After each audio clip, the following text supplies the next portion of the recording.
Man with a cunning plan this week. Simon Grimmer heads to central London to show how to shoot an urban fox. Unfortunately, people do feed it because they think it's a cute, cuddly animal. It's not. It's a wild animal. The Roebuck season is well underway. We're out with Tom Davies and Ollie Williams. It took me a bit of time to sort of get used to the zeroing process, which is actually, when you read the instructions, far simpler than zeroing anything else. Ian Hodge talks traps and David is on the Fieldsports Channel news stump. Welcome to Fieldsports Britain.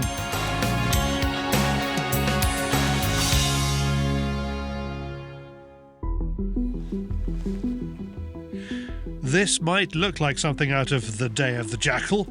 Actually, it's pest control. Simon Grimmer has a delicate and specialist job to do. He's been called to deal with a troublesome fox in a tiny garden in central London.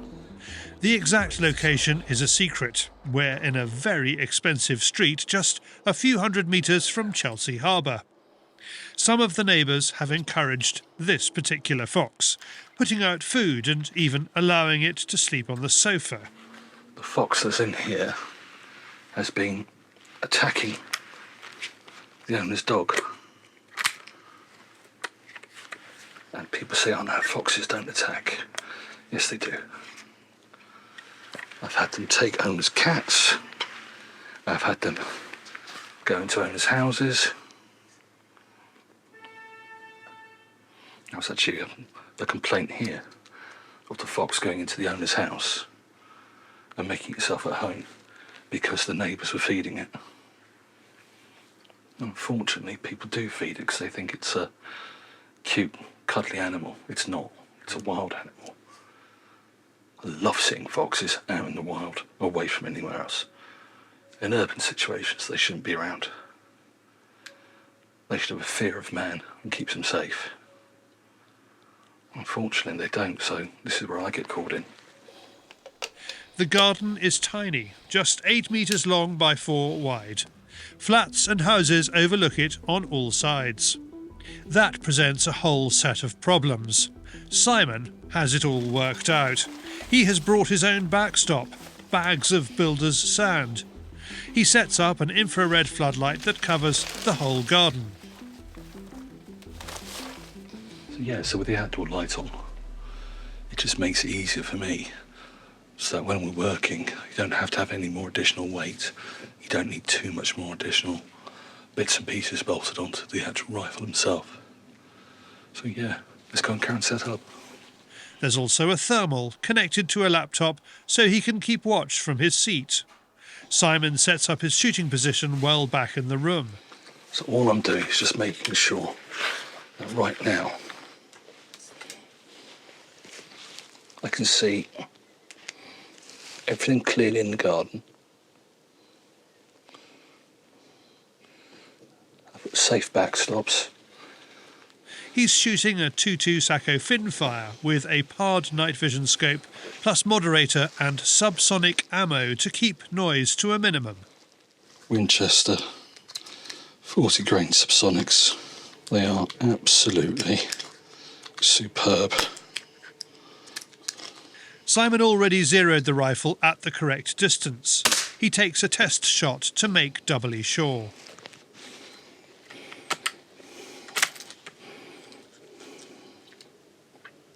Yeah, I'm happy.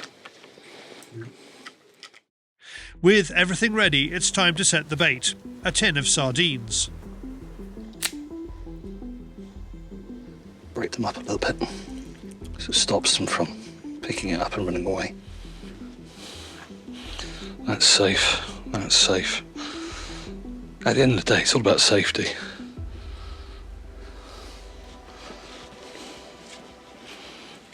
Simon washes his hands and barely has time to sit down before the fox shows up.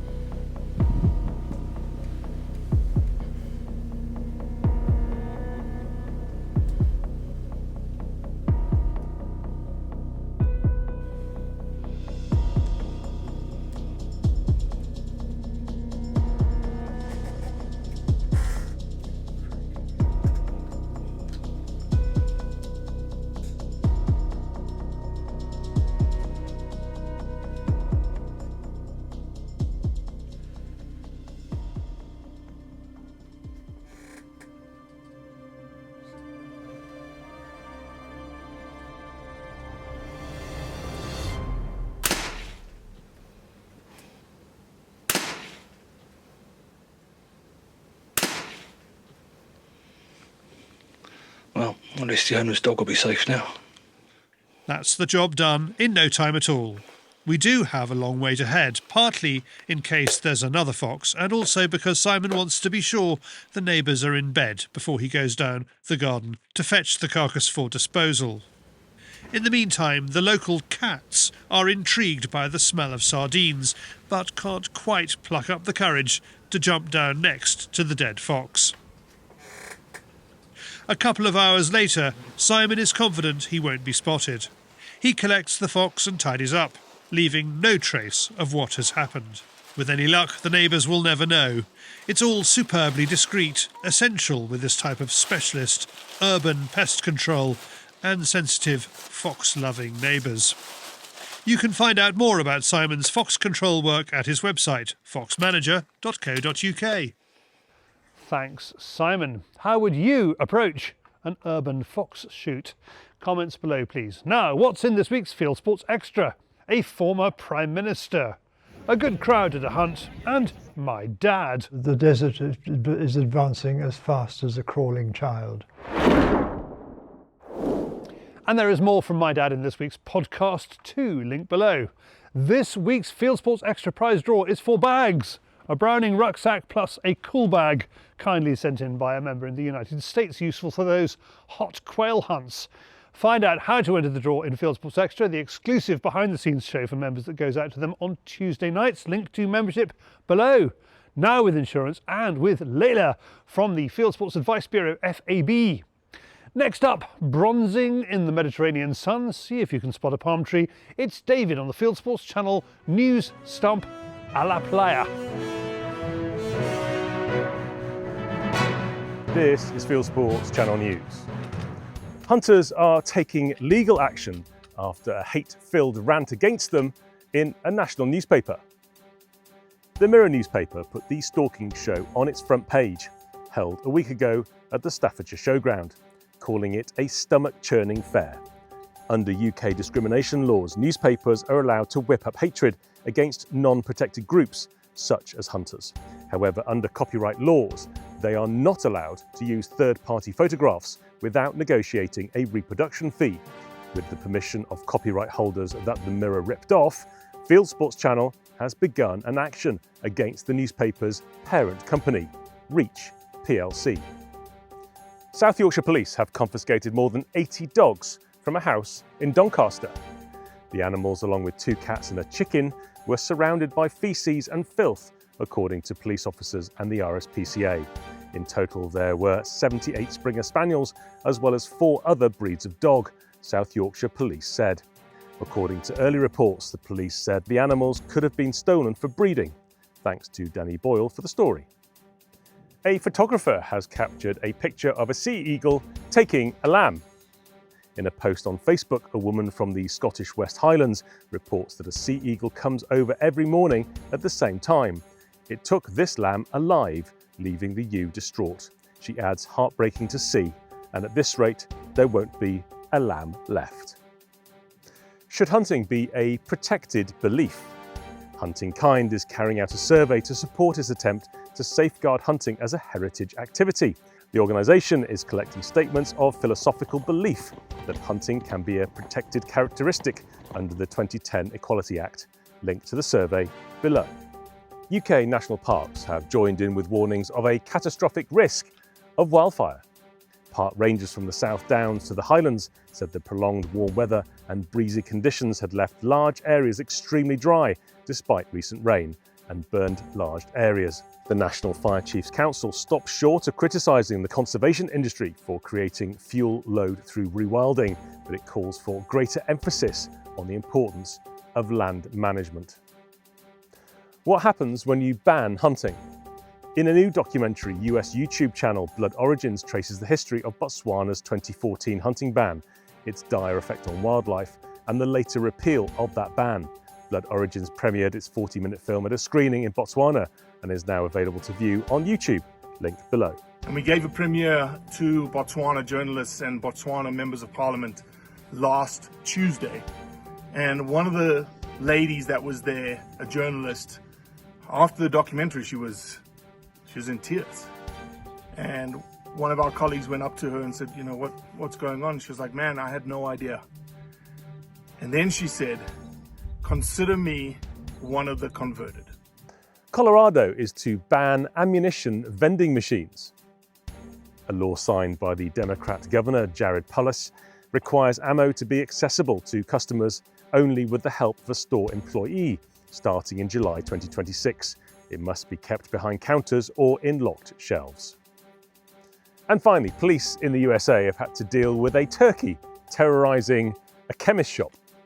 Police responded to a 911 call about a turkey terrorising customers at a pharmacy in Indiana. The caller said, "We need animal control out here, and it's a really big turkey."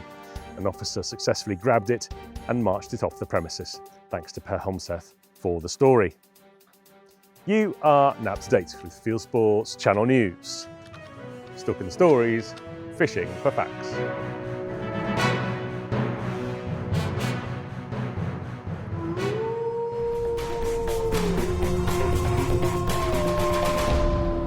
Thank you, David, who is enjoying his holiday and says he would enjoy it even more if viewers please like this video and subscribe. Thank you.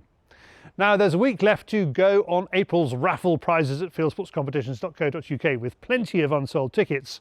We have 2 Hike Micro thermal monoculars, yes, that is how you pronounce it, a bushware mincer and a bushware deluxe sausage stuffer on offer. Deadline is the 30th of April 2025 at 8 p.m.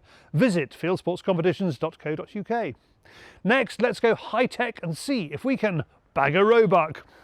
It's April. It's early morning. The Roebuck season in the UK is open. The fallow buck season is about to close.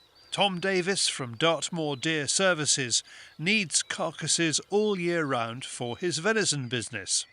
Most of the farms he looks after are reporting greater than usual deer pressure. We're on a local farm this morning that grow a lot of veg, and just here to just try and keep on top of the deer numbers. So we've got fallow and roe here, but not there's not fallow numbers here. Last summer there was a lot of fallow bucks here, so the fallow just can tend to summer here, I think. So I checked it throughout the winter and there wasn't really much going on. I have been keeping an eye.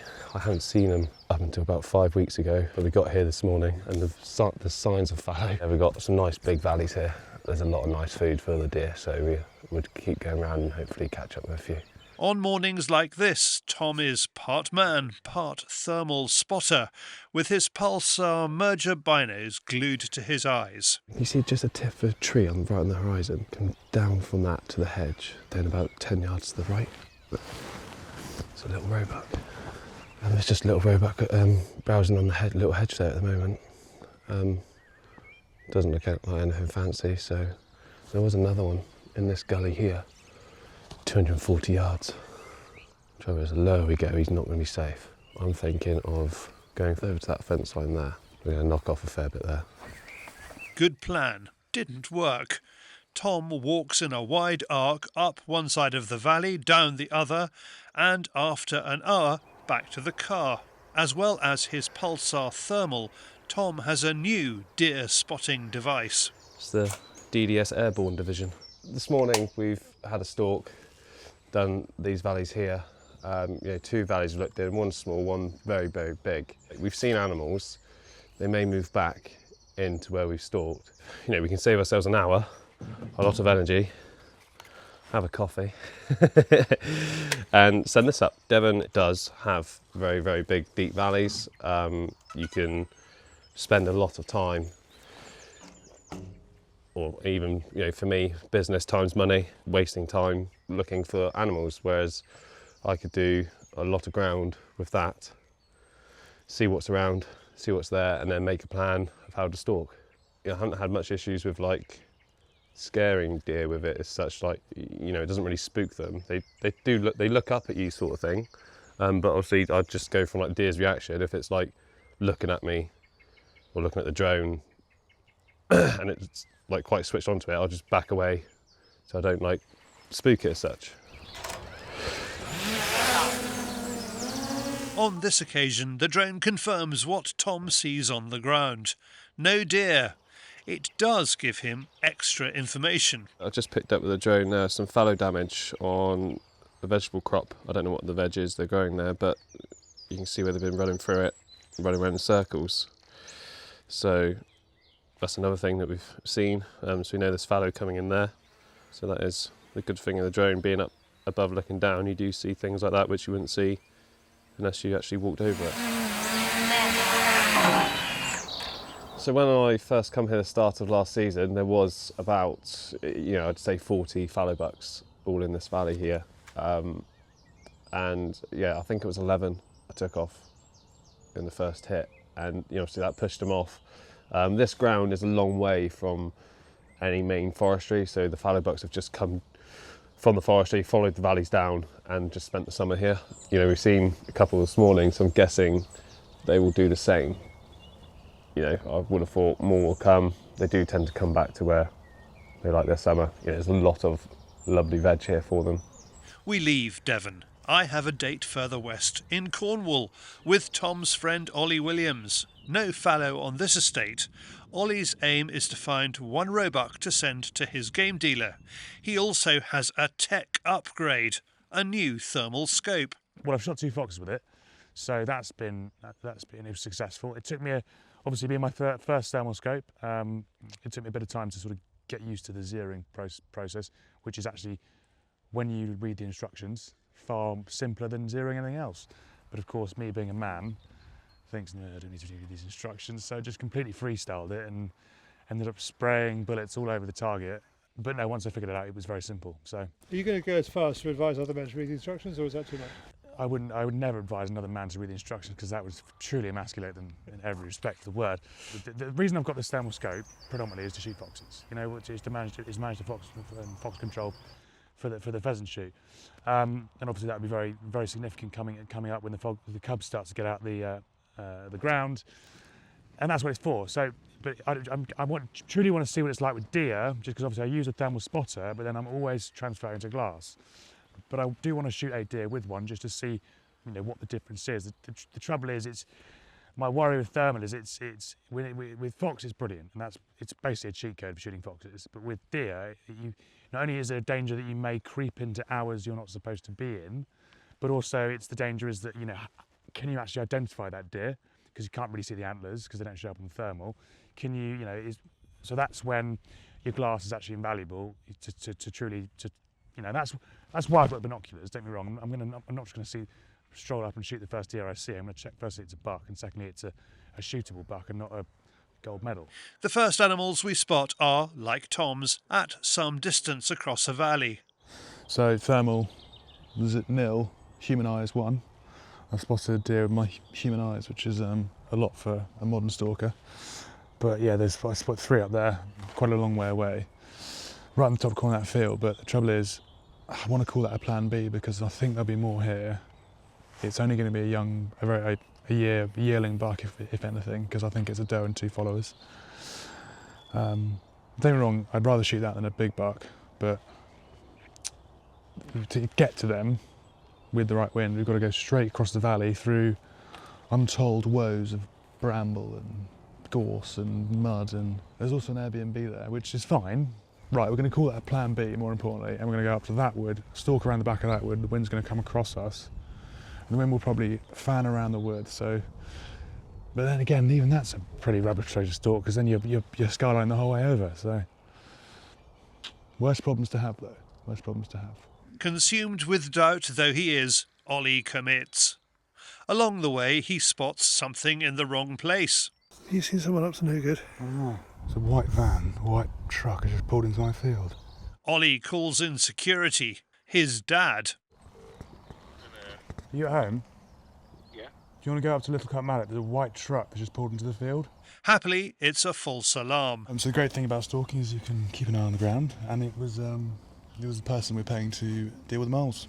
Back to the stalking, and plan A yields no deer, until we are almost back to where we started, and a lot happens quickly. Yeah, well, it's always the way with stalking, and just as you and I were planning the next date, we came around the corner and there was 3 reds in the middle of the field, a hind and a follower, and then probably a yell hind as well. And then, as I was looking literally at them with a binocular, a fox appeared in front of me. So I squealed him, but he wasn't interested. And then we've just had a nice long exhausting stalk. Through the place we just bumped a Rodo, a shooter buck has come out. So we're going to try again for the original plan B, which became plan A, and is now plan C. So, welcome to stalking. The fox and the red deer move on. Ollie stalks into the takeable roebuck that remains.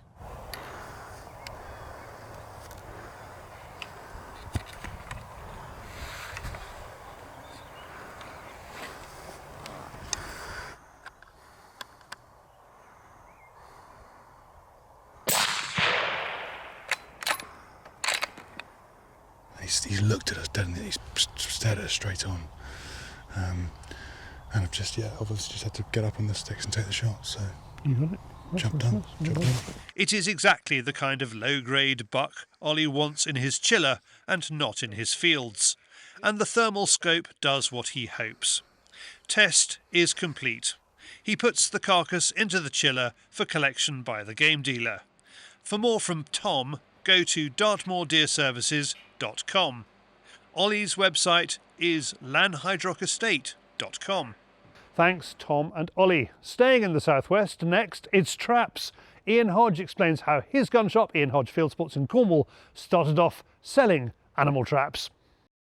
When I first started the business, it was just selling vermin traps, rabbit snares, fox snares, and traps. We used to have a local chap who sadly now passed on, who used to make them for us, and that was Larson traps, fox traps, mink traps, and we absolutely sold thousands of them. They were quite expensive, but they were first class made. But as time moved on, he got older, and also there was cheap imports coming in from overseas, and people would rather have, rightly or wrongly, have a cheaper version than a dearer version.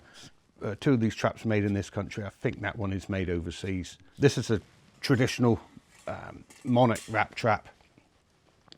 Really simple and easy. Put a bait in there. You've got the little seesaw mechanism. I had, a number of years ago, I sold a couple of these to a chap, and he sent me a photograph in the post. That's how long ago it was. And this side was jam-packed with rats. And it was something like 14 or 16 rats in there, because once one goes in, the others think, oh, there's food in there, and they just jam themselves in there, and they couldn't get out. So you would bait at this end, the rats go in there, hit the little seesaw, which is that piece there. So that's the seesaw, goes down. So they go in, and it's counterweighted over here, and then shuts again. Like a seesaw trap from what the keepers used to make years ago. Yeah. This trap, very well made, strong, and for 1995. With all these traps, what I say, they're working day and night. When you're in bed asleep, when the rats are more active, this one's working. And then we've got this one, which is a single catch, but you can catch squirrels, possibly get a mink in there as well. But it's a squirrel rat trap, really. And that's just a traditional, you've got the tread plate at this end, so they step on that, and then the door will close behind them. So essentially, you've got the treadle plate there. They would come in, step on that treadle plate, that pulls the bar away from the door, and the door shuts. Quite simple. I mean, a trap like this, you wouldn't just buy it today and use it today. You would want to leave it out in the weather. Some people would leave it in the river to let the water, to get the smell of the factory where it was made to away from it, and let it just, because you see it's a bit bright. Some people would even put it in a dung heap and put some dung over the top of it just to get the newness away from it. Legally, you've got to check them once a day, but really twice a day. I would, because if you have caught something and it's this, especially for this one, and it's shut, it's not working then. So you want to check first thing in the morning, because something could have happened overnight. But if it's away on its own, quiet somewhere, rats and that still come out in the daylight, and they would go in there. So really, it's for your own interest, really, to make sure you check them so the trap's always ready and working. And then we got the cheaper version. It's made overseas, but if you think you've only got one rat, perhaps this is what you want to go for. Again, simple mechanism. Feed it on the end there. They touch that and in it goes. But we are finding now there's a lot more birdseed being planted. Government incentives taking land away from food production and putting bird seed in, which is fine if it's in the middle of nowhere, but there's places that have put bird seed in close to towns and so on, and it has encouraged the rats. We have noticed rat traps increasing because there is, and mice as well. It's not just the rats. So that's a bit of a downside which they probably haven't thought of. We'll do the larsen trap for magpies and crows, we do fox traps, we do the springer traps, the ones that got to be set in a tunnel for rabbits and for rats and squirrels again. Those we probably sell mainly to people that do know what they're talking about, because they are ones you've got to pull apart and you do have to be careful with your fingers. That's the go-to trap. They're relatively cheap and you can cover a lot of ground with them. But they have to be set in tunnels. You've got to check them every day. You've got to be responsible. For the full range of traps from Ian Hodge Fieldsports, go to ianhodgefieldsports.co.uk. Thanks, Ian. And that's it for this week. If you haven't done so already, please visit our website, fieldsportschannel.tv, where you can click to like us on Facebook and on Instagram. You can follow us on X and on TikTok. You can subscribe to us on YouTube, or you can pop your email address into our weekly newsletter box and we'll contact you about this show. Fieldsports Britain, it's out 7 p.m. UK time every Wednesday. And this has been Fieldsports Britain. Good hunting, good shooting, good fishing, and goodbye.